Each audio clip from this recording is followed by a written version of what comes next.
regrette rien, ni le bien qu'on a fait.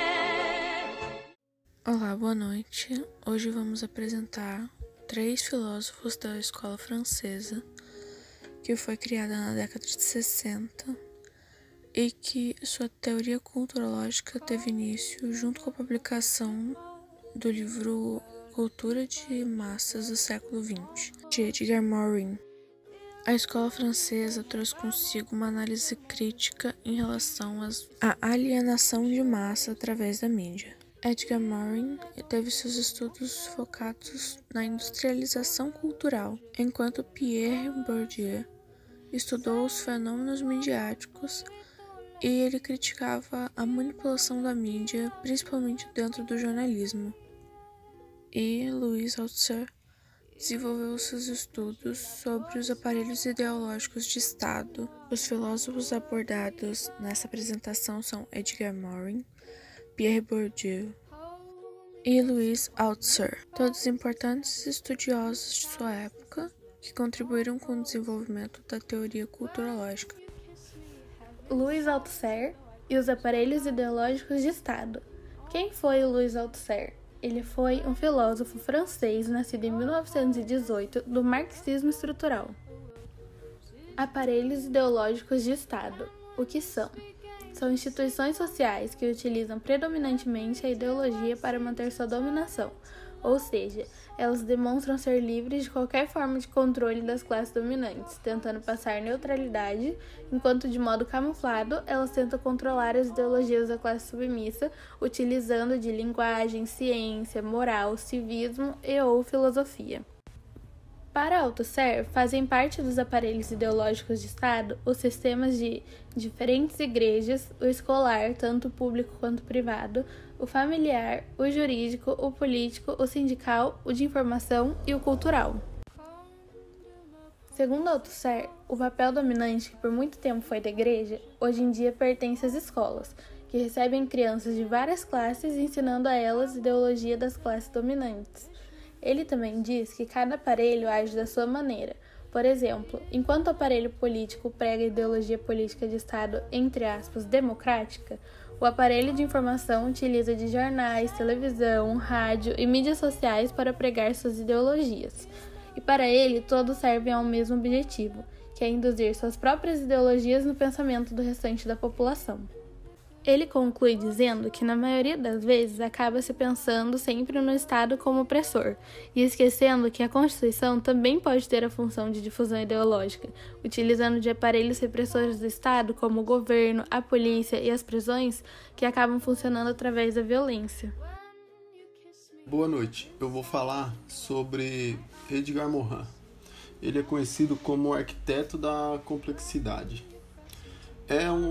Foi um sociólogo francês, propõe a religação dos saberes com as novas concepções sobre o conhecimento da educação. Morin, ele foi sociólogo, antropólogo, historiador, filósofo. Ele nasceu dia 8 de julho de 1921 na França. Ele é formado em Direito, Geografia e História e também realizou estudos em Filosofia, Sociologia e Epistemologia. Morin é bastante conhecido pela teoria da complexidade, que é a ideia-chave de uma série de livros escrita por ele, que chamada de O Método. Morin acreditava que os professores de ensino fundamental têm o dever de acabar com as barreiras do conhecimento. São por 2 razões. Primeiro, porque os professores das séries iniciais lidam com experiências generalistas. Segundo, porque nessa fase as crianças possuem um modo de pensar que ainda não foi influenciado pela separação das disciplinas. De forma geral, Morin acredita que os saberes precisam se interligar para formar uma configuração que faça sentido e responda às nossas expectativas, nossos desejos e nossas interrogações cognitivas. As imagens a seguir a gente pode verificar a respeito de alguns livros que relacionam essa teoria da complexidade, que é o módulo 1, a natureza da natureza, o 2, vida da vida, 3, conhecimento do conhecimento, 4, as ideias, 5, a identidade humana e, para finalizar, introdução ao pensamento complexo. Aqui podemos identificar um dos ensinamentos que o filósofo deixou, né? Que são os 7 saberes de Morin. São eles o erro de ilusão, o conhecimento pertinente, ensinar a condição humana, identidade terrena, enfrentar as incertezas, ensinar a compreensão e ética do gênero humano. Essas são os 7 saberes de Morin. Aqui eu vou explicar um pouco a respeito da teoria da complexidade. Vou explicar um pouco com as minhas palavras para ver se a gente consegue absorver mais informações a respeito dessa teoria. A teoria ela é voltada para a parte educacional, mas também pode ser utilizada na vida como um todo, né? Vou falar um pouco da teoria voltada para o ensino, na verdade. Na escola, ocorre a separação das disciplinas. A palavra separação, se você analisar ela separada, quer dizer que ela separa a ação. Então, Morin diz que as disciplinas em separado não trazem a complexidade do aprendizado, porque não tem como alinhar de maneira isolada cada disciplina. Ele defende que tem que ser tratada como um todo, uma coisa só, uma interligada à outra. Ele propõe que exista uma junção para que se tenha um entendimento. Então ele traz 2 conceitos aí para a gente tentar entender com mais facilidade essa ideia. Seria a multidisciplinaridade, quando a disciplina uma completa a outra, elas estão totalmente interligadas, independente do assunto, e a transdisciplinaridade, que ela transpõe as disciplinas. É uma ideia para entender que não é só aquilo, não é só o que o professor está falando que está correto ali, tem que sair um pouco da zona de conforto, tem que sempre questionar. Você tem que sempre questionar por quê? Porque é um constante aprendizado, sempre existem coisas novas, ainda existe muita coisa para aprender. Então é basicamente isso que o Morin defendia.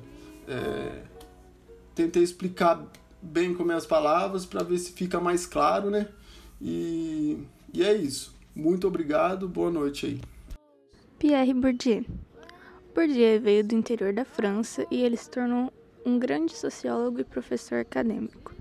Desenvolveu conceitos de profunda relevância no campo da sociologia, como hábitos, conceito de campo e o capital social.